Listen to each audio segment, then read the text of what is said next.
Hello, welcome to Moxie Journal. My name is Calix, or I go by Moxie. I use she, her pronouns, and I'm really glad you're here with me tonight. I am filming my version of a hashtag started by Teresa over at Coffee and Tarot with Mama T, and the hashtag is creativity and cards. And I'm so excited about this. I've seen several other people. I saw Patty Elaine's at 78 Reflection. I saw Nikki's over at Moonchild Tarot, Nikki T. I saw Lady Cara's. I saw Julia at Highly Sensitive Tarot. So I'll put everybody's links in the description, as well as the 10 prompts. Now I've gone ahead and shuffled I'm using 10 different oracle decks, and the prompts are all based on, there are 10 different prompts for, as Teresa says, to embrace your own creativity. So I'm really excited to do this. I did go ahead and shuffle, as I started to say. I have 10 different Rider-Waite-Smith-ish tarot cards. Teresa used 10 different oracle decks, which I thought was beautiful, but I thought I would try it with tarot. I do have the guidebooks pulled out, as I saw Patty Elaine do, because I really may have to pull some of that out. A couple of these decks tend to stump me, which I'm trying to use them more. I love them all. I'm so excited to get to use 10 different decks in one reading. One of the reasons that I like to use multiple decks is I love the opportunity for the same card to come up in a different spot and tell me something else. Now that may not happen, but I think it's really interesting when it does. I haven't looked at these. I shuffled. I didn't see them when I put them down. So we'll do that together. And I didn't leave them in the stacks of all the decks, because even as I was just moving them around, I kept knocking them over.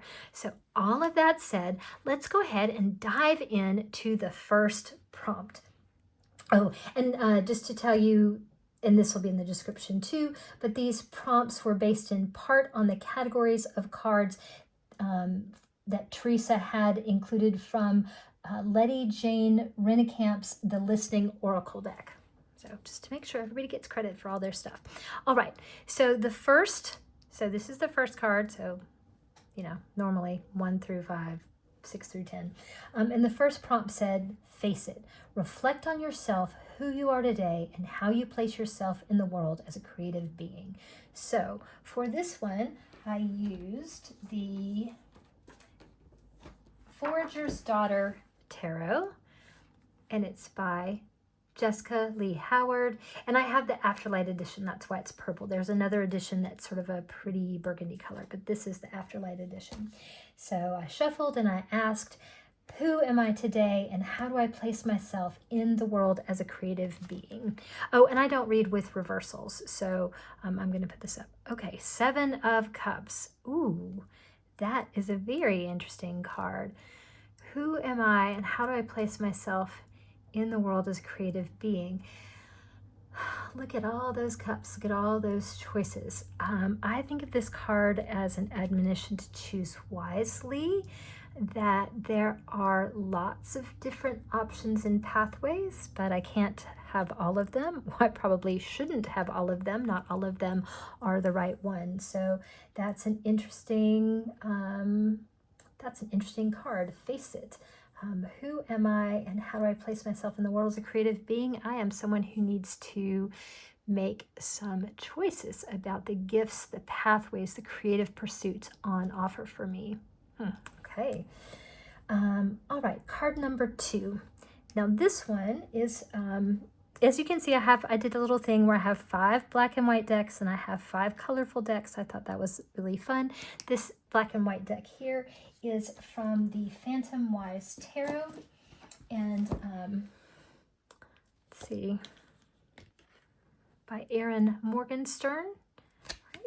And so this question number 2, says rest, an invitation from your soul to let your mind and body rest, to energize and prepare for creative output. Oops. The 9 of Cups. Ooh, look at all these emotions going on. So the 9 of Cups, I think of that as contentment. Let's see. where we should, I'm going to look at the guidebook for just a second, see if there's anything in this specific deck that is a time for taking pleasure in accomplishments and enjoying success, a dream fulfilled. So very interesting. So the invitation is to rest up, to celebrate my accomplishments thus far. I have a dream fulfilled. I do have a lot of my creative dreams fulfilled, and honestly, starting this channel is one of them. I do think of this as a creative pursuit, and I love it. I definitely want to get better, but I have completed a cycle. I just finished my first year here on TerraTube, and as a, filmmaker, I am. There you go. All right, so that's kind of interesting. I love the Nine of Cups. To be honest, that's not my favorite depiction of the Nine of Cups, but I do love that card, and I look at all the water we've got going on. All right, card number 3, growth. An invitation from your muse to expand or deepen your creative practice.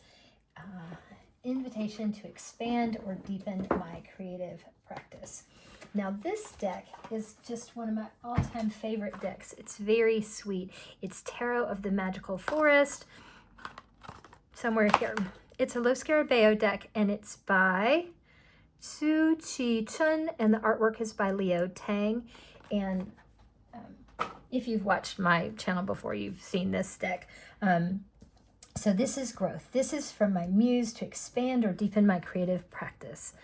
Oh, look at that, the star. That's very hopeful. Reach for the stars, reach with hope. Again, I think of that as having a lot of water kind of in that imagery.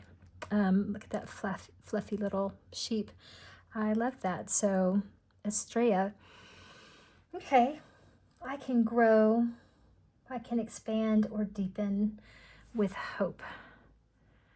Reach for the stars. All right, now we're getting honest. An emotional impact, this card is the emotional impact of creative work and being an aware human in this world. Now this card is coming to us from the Dark Side Tarot. And this is a really interesting deck. I did kind of put it in this position about getting honest. It's a black and white deck, and it's got some things to say. I use the guidebook a lot. I'm fairly new to working with this deck, and it often is very specific to me. So this is getting honest. What is the emotional impact of my creative work and being an aware human in the world? Oh my goodness, 2 of Cups. That's a lot. So 2 of Cups is, I think of it as a partnership and balance, but let's see, because if you haven't seen this deck before, this is by Sasha Graham and Corrado Roy. It is a monochromatic re-envisioning of the Rider-Waite-Smith. So there's the King of Cups. Let's look for the 2. And here we go. So their keywords are affection, connection, friendship, marriage, and communion. And the dark 2 of Cups reflects the acceptance of the other. The 2 figures greet as if for the first time. It is meeting the unknown landscapes of the heart, sanctified by presiding animal energy. It also signifies discovering new qualities of the other in a partnership and the ability to accept a person as who they are without the need to change them. Okay, so the emotional impact of my creative work and being an aware human in the world is about accepting otherness, about greeting as if for the first time, meeting unknown landscapes of the heart, sanctified by presiding animal energy. Oh, I think that is very interesting. Okay, some very interesting messages. So that's 4. The 5th prompt here says, an invitation to experience flow or excitement in the creative process. Flow or excitement in the creative process. For this, I picked the Bone Stone and Earth Flesh Tarot by Avalon Cameron and Anna Turian. And I I've been working with this deck and thinking about flow or excitement in the creative process. I think this deck has a lot of flow, and I can turn it over so you can see it. Oh, Lady of the Leaves, the Empress. Well, that's a beautiful, abundant image. I love her reaching up into the tree, it being of the tree, this cornucopia here, all of that. That's incredible. Okay, to experience the flow or excitement in the creative process, and we have the Empress creativity right there. Okay, get in the flow. That's some big energy to get in the flow. That is a divine creative process. I love it. So, okay. Whew. All right, so on to the second row. Hurdles. How to approach the inevitable blocks, meltdowns, or obstacles that we all experience. Yep, a lot of those. So how do I approach the inevitable blocks, meltdowns, or obstacles? And for this one, I'm using, for this deck, I picked the Gothic Literature Tarot, and this is by Syrian Shadow. Does it say in here? Syrian Shadow. Here we go, Syrian Shadow. And I chose this deck for this prompt because this deck often gives me challenges. It often points out for me, I don't know, things that trip me up. So I thought, oh, that's perfect if we're going to talk about hurdles. Ooh, the Three of Ravens. So the ravens in the Gothic literature are the air suit. So let's look in this book. It's very big. It's very nice. Let's look at the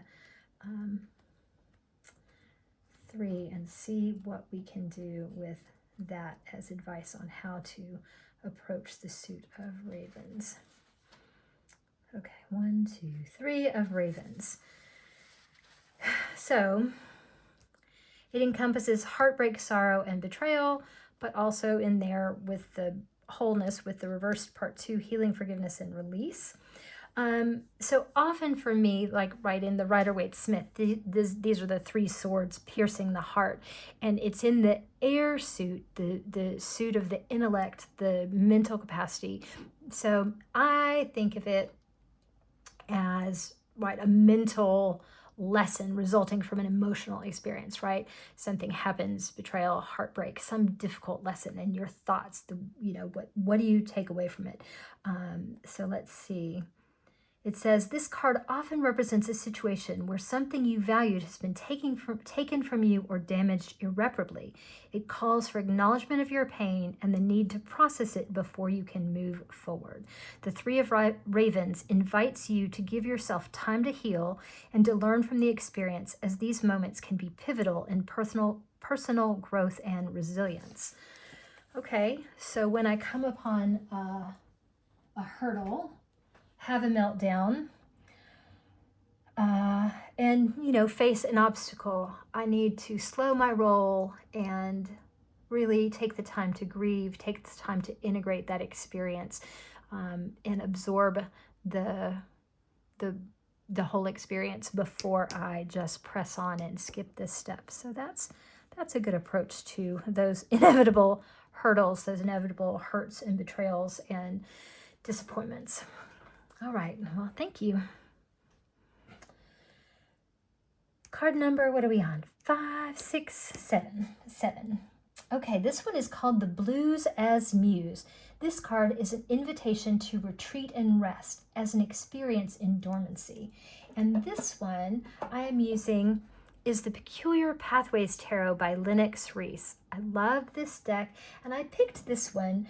It's the Blues as a Muse. It's an invitation to retreat and rest. And I picked this deck because this deck gives me, cozy comfort vibes. I turn to this deck when I do want to hear the truth, but I want to hear it gently. Sometimes this deck is a little quirky. I do think of it as like quirky, cozy grandma vibes. Like this is the grandma that would, sit down, wrap you up in a blanket, give you hot chocolate, but the hot chocolate might be spiked with like peppermint schnapps or something, something maybe a little inappropriate, but will also just tell you, All right, so This is the invitation to retreat and rest, dormancy. Ooh, the devil.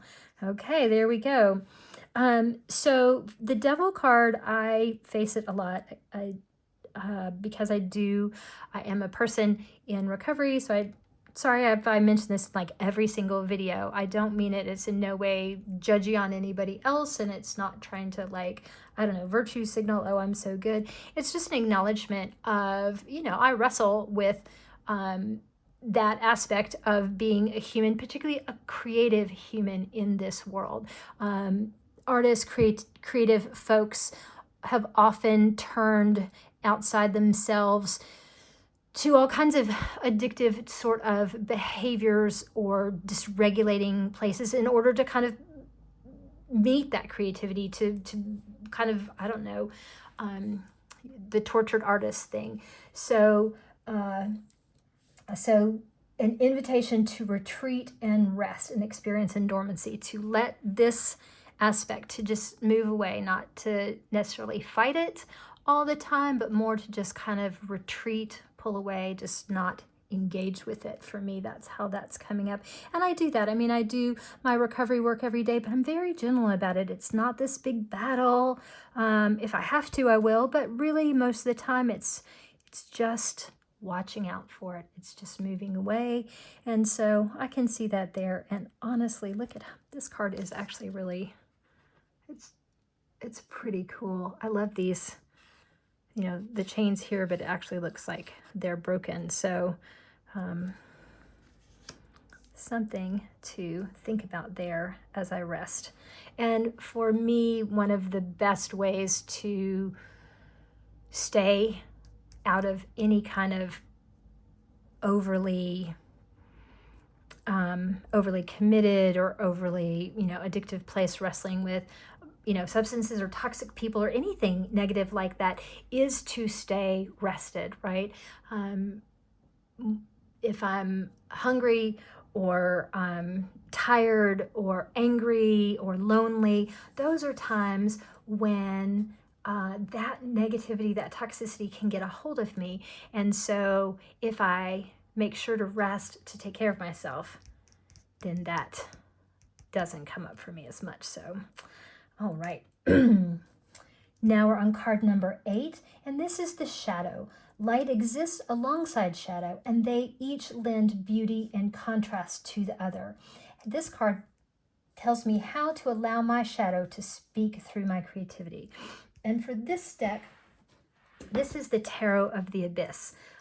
With this one's by Anna Turian, who did the artwork for the Bone, Stone, and Earth Flesh. This is one of my favorite decks. I love the art style, and this is a very this little book, it's not that big, but it actually has a lot of gems in it. Sometimes I actually have to ponder these cards before they make sense, but then once it does. So that's what I thought, the light and the shadow, and how to allow my shadow to speak through creativity. Ooh, the Fool. Oh, I'm laughing because I have a hard time. I've had to work to welcome the Fool. So the word naive is something, I think because I come across as younger than I am, and I kind of always have been treated very young and very naive. It was this word used to kind of beat me up with. When I started reading tarot, I was like, I don't want to be the fool. I don't want to do that. I'm a planner. Like, I want to pack more in that bag. I'm not just going to step off the cliff. What is that? That's craziness. So for me, the Fool is, I've had to do shadow work to even get to the point to bring my Fool lovingly into the light. So that is an interesting shadow and light card for me. Thank you, Fool. But I do appreciate stepping off into this journey. And look at these 2, 3 major, 4 major arcana cards out of, what are we on, 8? Okay, that's interesting, half and half. All right, so we've got 2 more to go. And let's see, number 9 is the gray area. So dealing with ambiguity, uncertainty, and discomfort in the creative process. How to deal with ambiguity, uncertainty, and discomfort in the creative process. This deck many of you might recognize. This is the Dreaming Way Tarot. It is US Games, but does it say? Oh, here it is. It's by Rome Choi and illustrated by Kwan Shina. I just think this is a beautiful deck. So dealing with ambiguity, uncertainty, and discomfort. Ooh, Seven of Cups again. More water. And here is the repeat of this card. When I was watching, Patty Elaine got the same card twice. And I thought that was really interesting. So, and the Seven of Cups, right? Here are these options again. Here are these choices. So when I'm dealing with ambiguity and uncertainty and discomfort, and it can be uncomfortable to be faced with choices, particularly when not all of the choices may be what they appear to be on the surface. So choose wisely is always the message that comes up for me here. Just choose wisely, pay attention, really look at these gifts. It's okay to examine the gifts. That's the other thing. I think I've made a lot of choices in my life without letting myself really look and see and use my intuition, right? I've done a lot of choice making that's made with societal expectations, and really my navigation is much more intuitive. My heart really does know the right choice. So I think that's a caution here, both who I am and, you know, a reminder, hey, this is a good way to be. Okay, the final card here, and this is the prompt says, the black and white. This is an invitation to commitment, decisive action, and confidence. And this deck, and I have to show you the whole deck because it is a black and white deck. It's the black violet, but look at that purple. Oh, I just love the purple edging. And it doesn't really show as much when it's just one card. All right, so here's the guidebook. This is the black and white, Black Violet Tarot by Heidi Phelps. She is an artist in Washington, D.C., artist and feminist and activist, and I think she's really amazing. This is an invitation to commitment, decisive action, and confidence. I chose her because she is an activist, because she does use her art to respond and to take action. She, in fact, this deck, if I am remembering right, came out of her struggle to conceive a child and then turning to IVF, in vitro fertilization. And then at the same time, when she was pregnant and was carrying this baby, her mother was dying at the same time. So she was really in some really some challenging places around creativity and her place in the world and all of that. And her response was to create this deck. So she took action, and then anyway, so that's why I picked this deck. And the answer to this is the invitation to me for commitment, decisive action, and confidence. Ooh, is the Ace of Swords. Okay, here's the first ace we have, but interesting, we've got some parallel air here. Lots of water, and then we have the Ace of Swords to finish this off. So let me find the Ace of Swords. Here we go in the book. Skill, strength, and empowerment. So the Ace of Swords ushers in a whole new burst of intellectual energy that empowers you to move forward with confidence and skill, equipped to take on any challenge that comes your way. The path ahead may be challenging. Some of the more formative periods in our lives often are, but you're capable of overcoming any obstacle once you set your mind to it. Okay, so this is a call to me to set my mind to it. So the Ace of Swords invites you to tap into your inner strength and skill set to overcome challenges. It's an invitation to feel empowered, to cut through confusion, to gain a sharp understanding of situations and find innovative solutions. Well, thank you very much. What a really great reading. I'm so interested in this process. I've really loved watching other people. So thank you for joining me. If you see something different in these cards, you can tell me in the comments. Or if you're going to do this yourself, I would love to hear about that too. I do want to watch all of these. I find this really exciting. And I really appreciate the timing of this because I leave in just a few days for a trip where I'm going to be art making in Egypt, which is a place I have wanted to visit for 4 decades.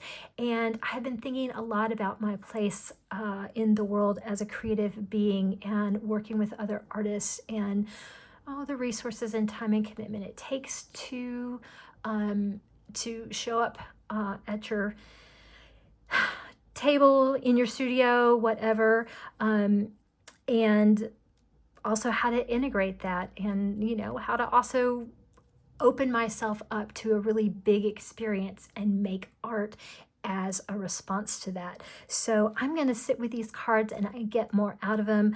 And I really hope that if you don't do this reading, that you've got some cards on your table that you're sitting with that bring you wonderful messages too. And I'm really appreciate all the cards tell me. So thanks again for being here. If you like this video, give me a like or subscribe. I love it when people subscribe. I'm a pretty small channel, but I love meeting new people. So, all right. Thanks again. I'll see you in the next one. Bye.